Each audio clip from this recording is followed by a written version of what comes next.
Welcome to this episode of our podcast, Teaching Kids. That's the wrong title. I put the wrong title on the outline. I don't remember what I titled this episode. But we're talking about kids and how to raise them. My name is Chris Evans, and I'm a substitute teacher here at First Baptist Church Ozark. I'm Jeffrey Wolford. I am the pastor of adult discipleship here at First Baptist Church Ozark. Yep. So in this podcast, we take the Sunday school lessons from our Sunday school, and we talk about how we can apply those as parents to raise our kids in the ways that they should go.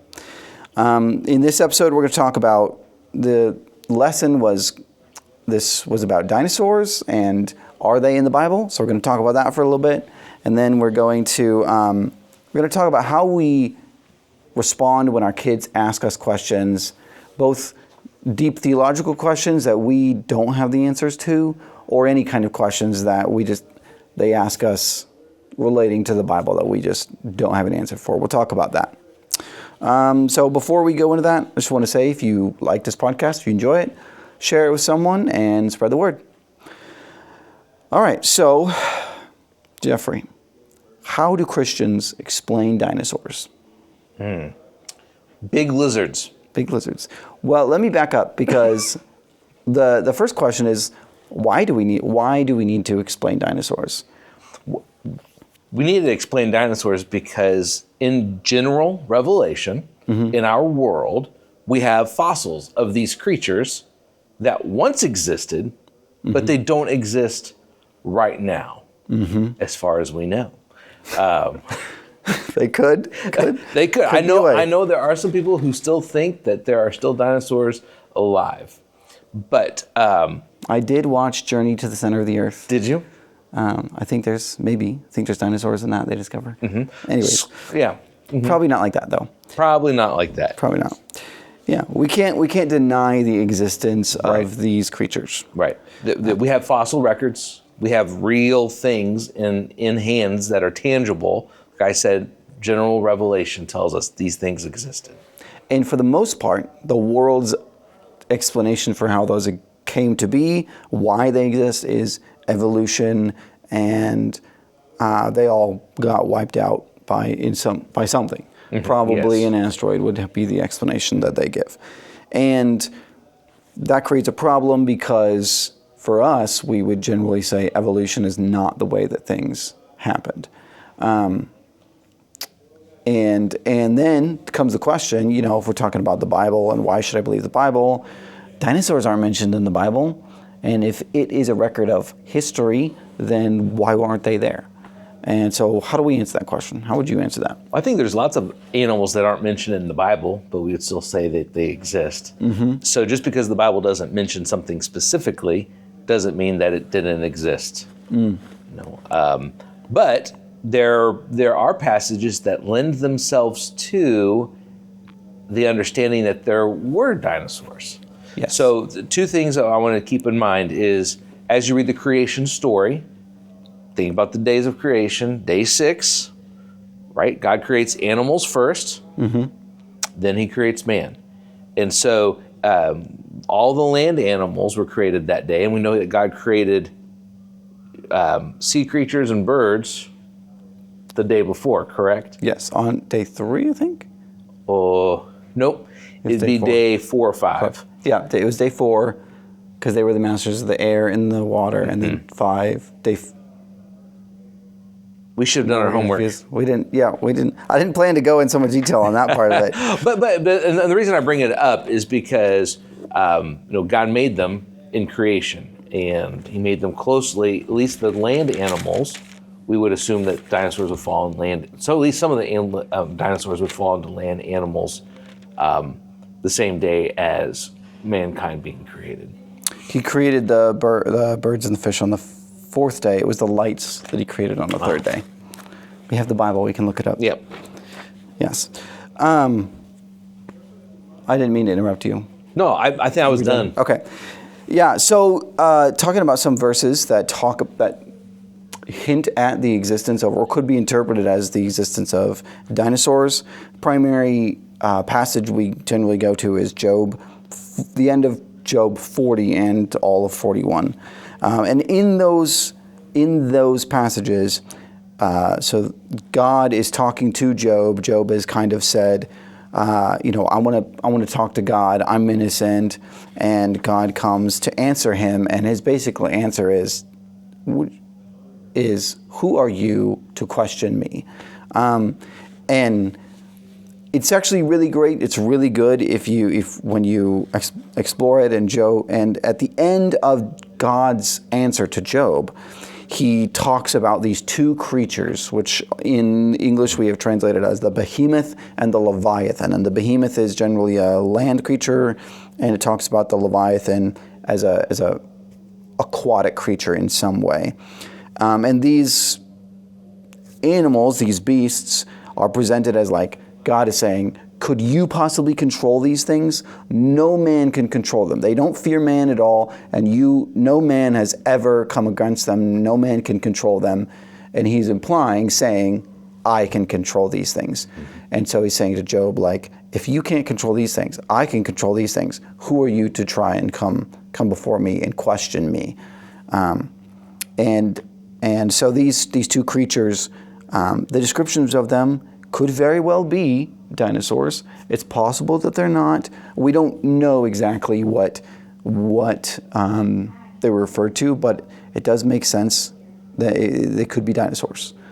They could be. They could not be. There's a lot of disagreement. Today in my Sunday school class, I had 4 different study Bibles, and they all had a different interpretation of what they were. Interesting. So we had hippopotamus and elephant for behemoth, and then crocodiles for leviathan, and then some thought that they were, so some interpreted it that way, like they were creatures that are now existing, but then others said that they were mythological creatures.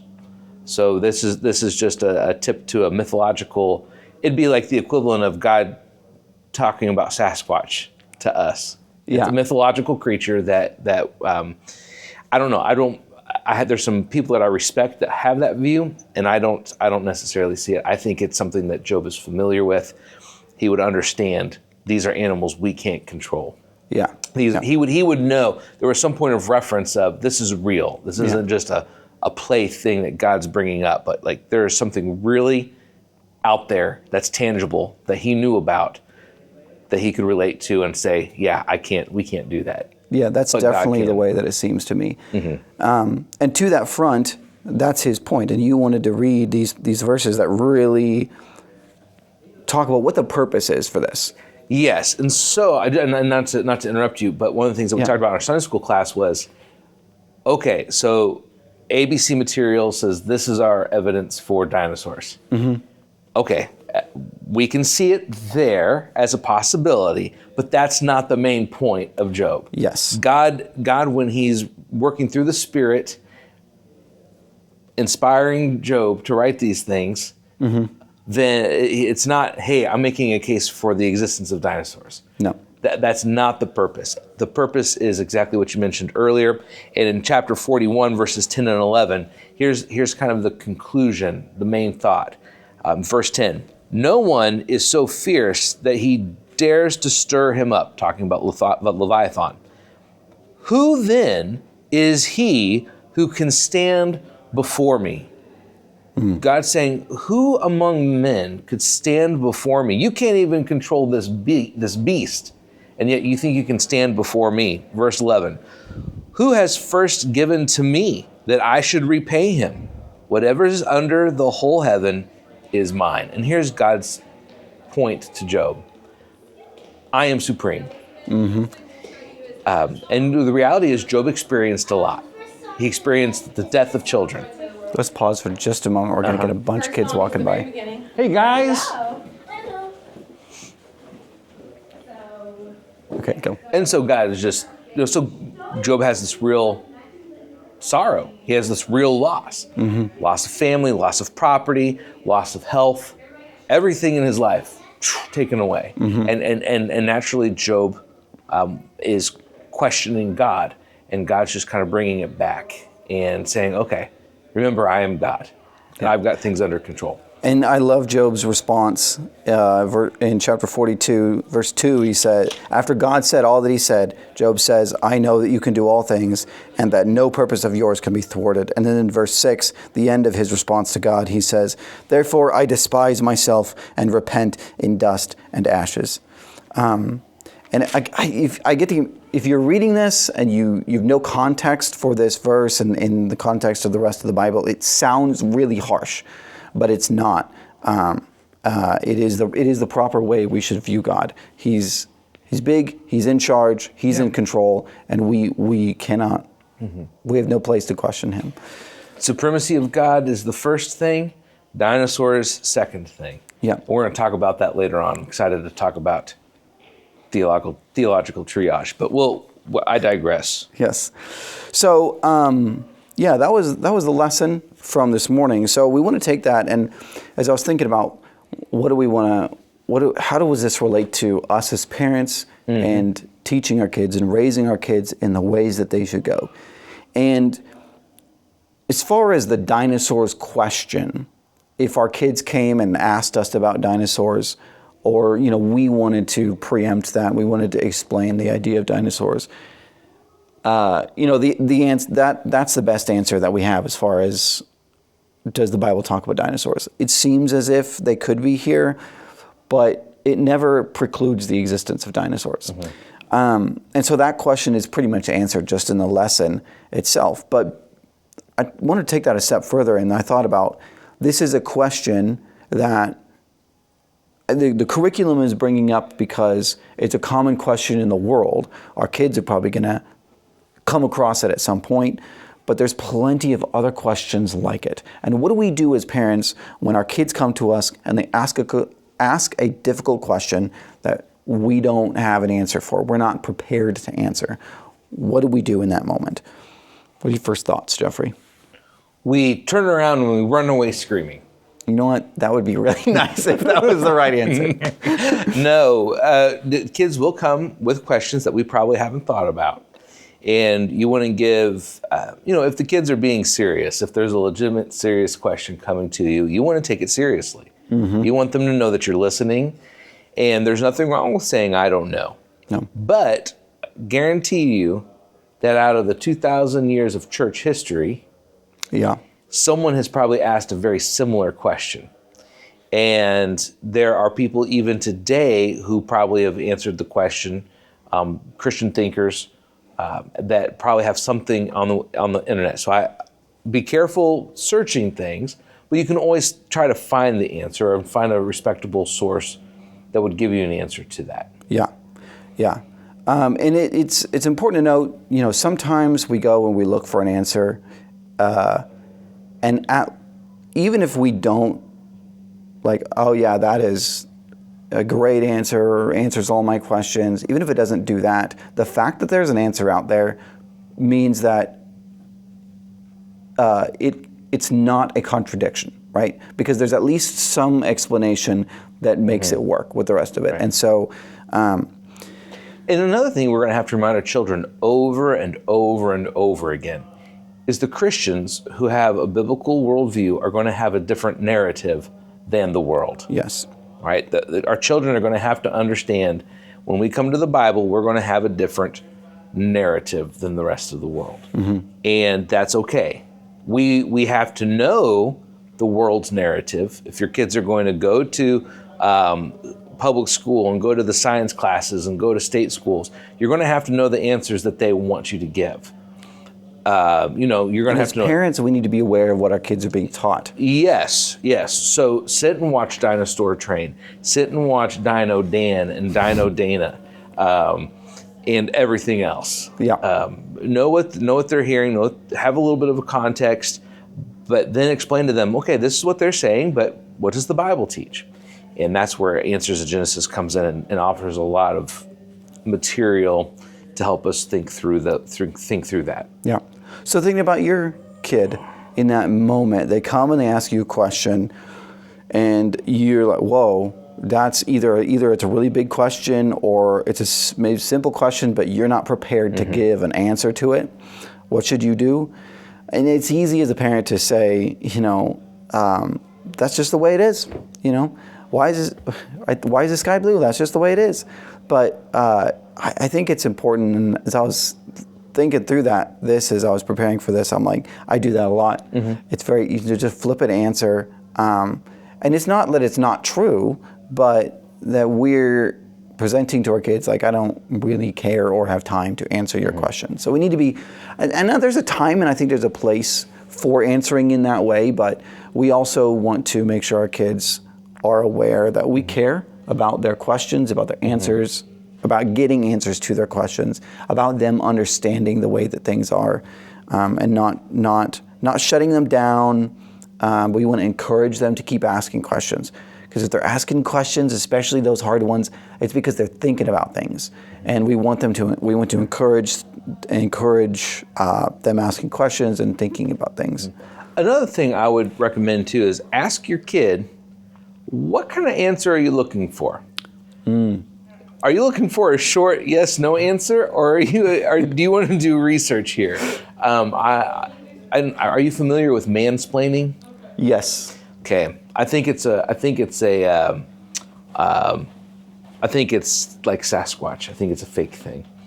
I think we all do it. I don't think it's just related to men, but mansplaining. And sometimes I can do that with my kids. Oh, I do. And I know of at least 2 different instances where my kids have looked at me and said, I just wanted a yes or no answer. You know, and it's like, oh, okay, I'm sorry. Well, you should have stopped me 10 minutes ago. Oh yeah. My daughter is like, she'll ask me questions. I'll start answering, and then she'll start to I look at her and she's like, oh, Dad, I don't want this big of an answer. Mm-hmm. I definitely know what that's like. EGO, eyes glaze over. Yes. I mean, for the most part, for me, it comes from like I want to teach them. Yes. I don't want them to just have the answer. I want them to know why the answer. But you can go too far with that. Yeah. And then they start like, I don't want to ask Dad any questions because he's just going to go on a 20-minute explanation. Yes. And I just want to play. He's going to dadsplain. Dadsplain. That's very much what it is. But when you're another thought I had is when your kid asks the question, find out why they're asking it, because that changes the way that you answer the question. You know, and sometimes our kids will ask us silly questions. You know, one I came across was, could Jesus beat Thanos? And you might want to they're like, that's such a stupid question. Why do you even, of course he could beat Thanos. But like, if you figure out why your kid is asking the question, it'll change your answer. So if maybe he was talking with a friend at school, and his friend he's picking up, your kid is picking up on this.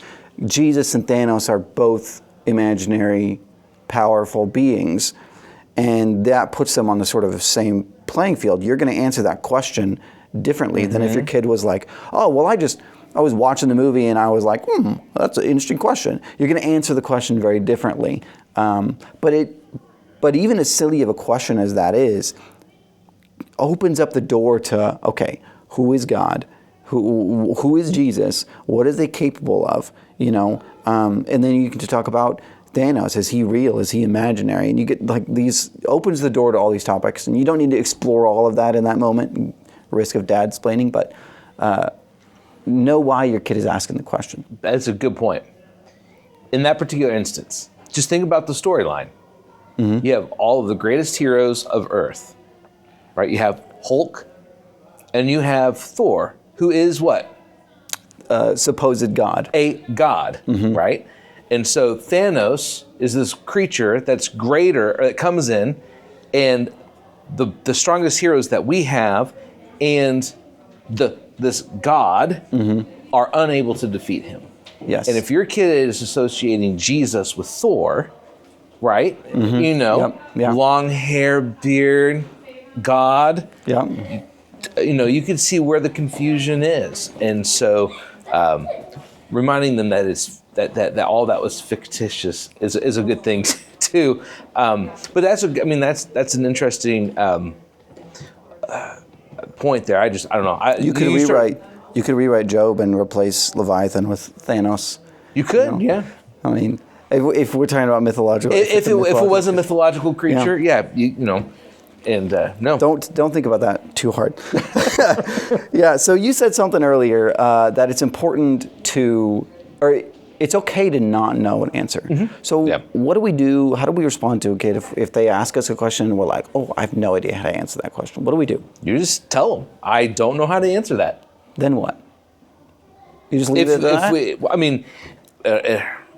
You can say, well, let's look it up. Or do you really want to know? Do you? That's a good question. I don't know. If you really want to know, I'll look into it. And if they say yes, I would say pursue it. If they say no, I still pursue it just to have an idea, because it might come up again a little bit later. But yeah, just admit that you don't know it, and you know what? Sometimes the Bible doesn't speak to things, and we can only draw from biblical principles and things. You know what I'm saying? Yeah. And particularly when it comes to life lessons. Right. Yeah. Yep. So just don't be too proud. It's okay, parents, to be humble and let your kids understand that you don't have all the answers. Yeah. And pray for wisdom, but all these things, but particularly when it's difficult questions, because we need to be cautious about the way that we respond to those sometimes. Yep. So this morning, as we were talking about what we wanted to talk about in this lesson, you brought up this terminology, which I've never heard before. So I need you to explain what it is. You called it theological triage. So tell us what that is and how that relates to this topic. It's a concept that Albert Mohler, president of Southern Baptist Theological Seminary, developed several years ago. You can go on his website. He wrote an article. And basically what triage is in the medical field is if you go to the ER is going to examine each patient and figure out which patient gets first priority. Which one needs to go into the ER first? The guy with the gunshot wound to the chest is going to get first priority over the guy with the ear infection, right? So you have to. There's ways of determining which case is more important.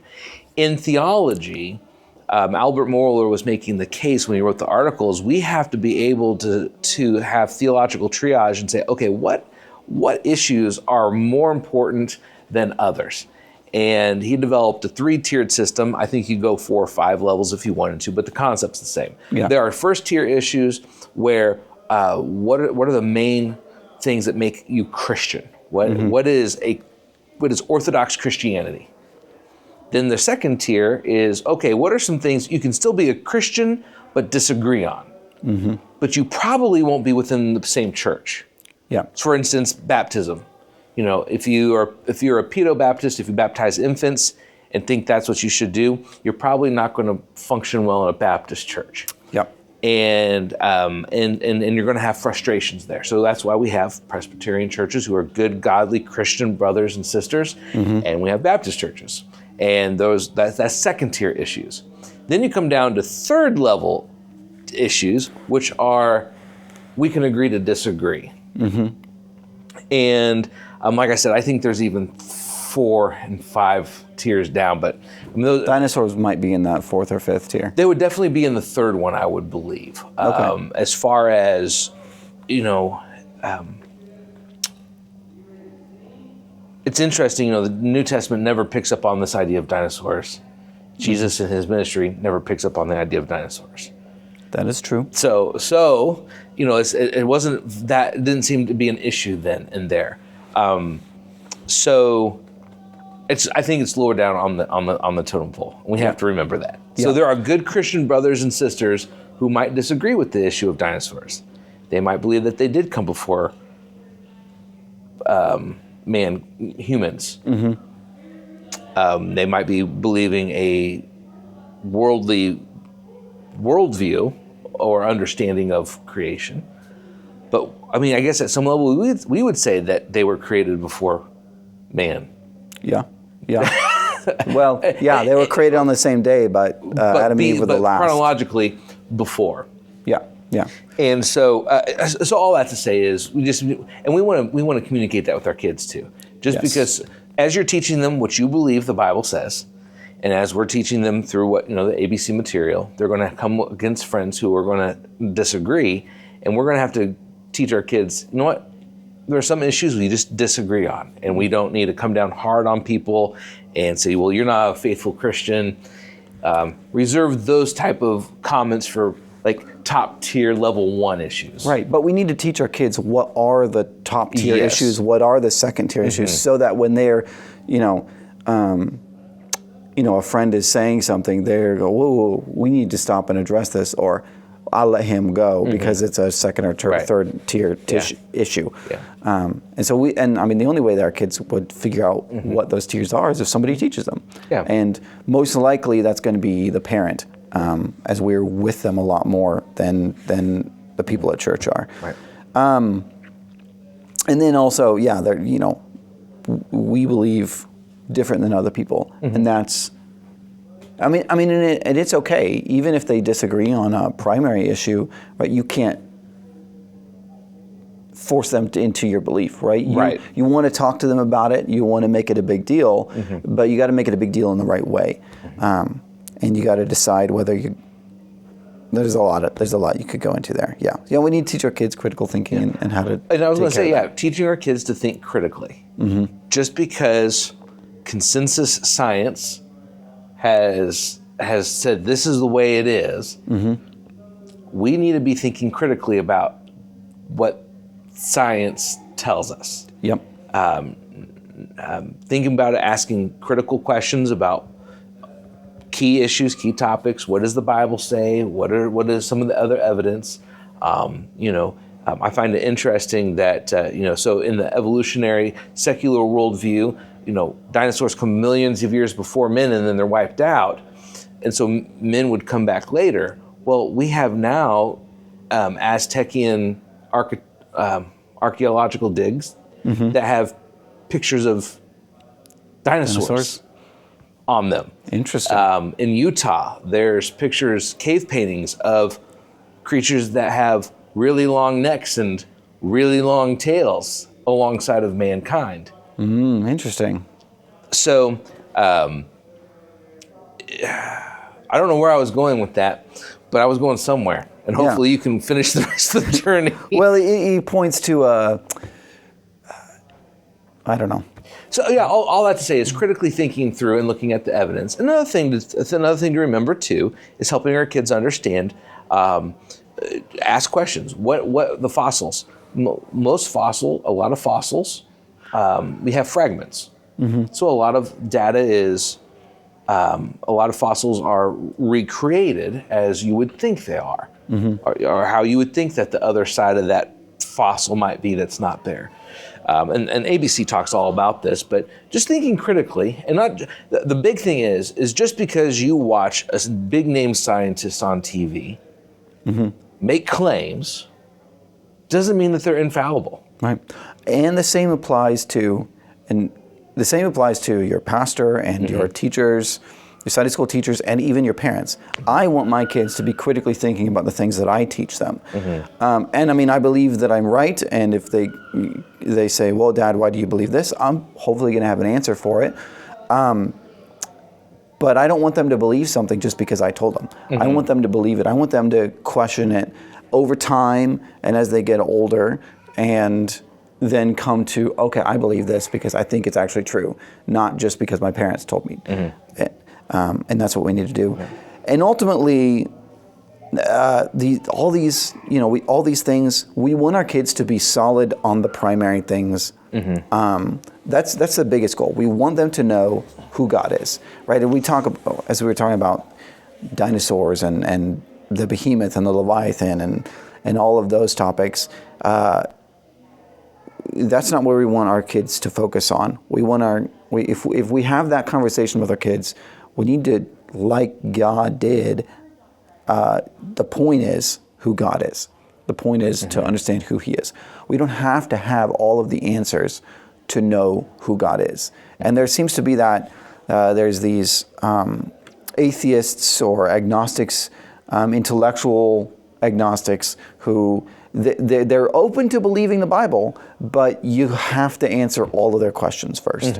They have to understand every aspect of the Bible. They have to, this doesn't make sense to me. If this one thing doesn't make sense, then I don't believe the Bible. And it's so easy to get wrapped up in those things. Yeah. I watch those videos and I'm like, that's good. I struggle with that. And our kids are going to also. But we need to focus on, the Bible tells us who God is, and we can have confidence. We know who he is. We know the important things about what he's done. And the Bible is verified with so much evidence. The Christian worldview is verified with so much evidence about the way the world is, and history and archaeology and all these things. We can have confidence that we know what's true. Yeah. We know what's right. Yep. And we need to focus our kids on that aspect of it. So going back to the whole Leviathan controversy thing, I can look at a Christian brother who says it's a mythological creature, and I can look at a Christian brother or sister who might hold the hippopotamus elephant view, and hopefully they can sit in the same room with me, who might take it more literal or as a dinosaur issue, and say, okay, no matter how we interpret this, guys, we can all come to the agreement. There's a bunch of kids walking by right now. So if you hear background noise, that's why. Yeah. We're getting ready for our Christmas program. And dinosaurs and Christmas. Yep. Just happened to be the way the curriculum worked out. But but then at the end, we can just say, hey, but we all know the point here is we're talking about trusting God. And when things are hard and we can't make sense of the world, God is in control. Yeah. That is the point of the Scripture. What does the Scripture say? We might have different interpretations, but what is it meaning? And that's when we come back and we say, okay, we need to trust God. Yeah. Paul Washer has this analogy where, if he was teaching and his friend came in and said, hey, I need the keys to your car, he would just toss him the keys to his car. He doesn't need to know why he needs the keys. Because he knows who his friend is. I don't need to know what he's going to use the keys for. I just know that he's a good guy and I can put my trust in him. And it's the same way with God. I don't need to know why God is doing this or that in the world, but I know that he's in charge and I can put my trust in him. Yeah. And that's hard to do sometimes, but that's what we have to do. Yep. Without it, we would have no hope. I really like that analogy. It's good. I use it a lot. Yeah, the last thing I want to say, and then we'll wrap up, is simply that whatever conversation we have with our kids about whatever topic, whether stupid like Thanos versus Jesus, or it's tough like why do bad things happen in the world, whatever it is, we need to talk to them with love and mercy and grace and be compassionate with them, be caring with them as our Father is with us. And be like God is to them. To the best of our ability. And when we mess up, we confess that to them and to God and ask forgiveness. So, yeah. Any last thoughts? Keep on keeping on. Keep being faithful parents. Train your children up in the way they should go. Yeah. Think about these things. All right. Well, thank you for listening. Come back next week. We'll have another podcast. And if you have any questions, you can email us at waystheysshouldgo@gmail.com. Thank you for listening. Adios.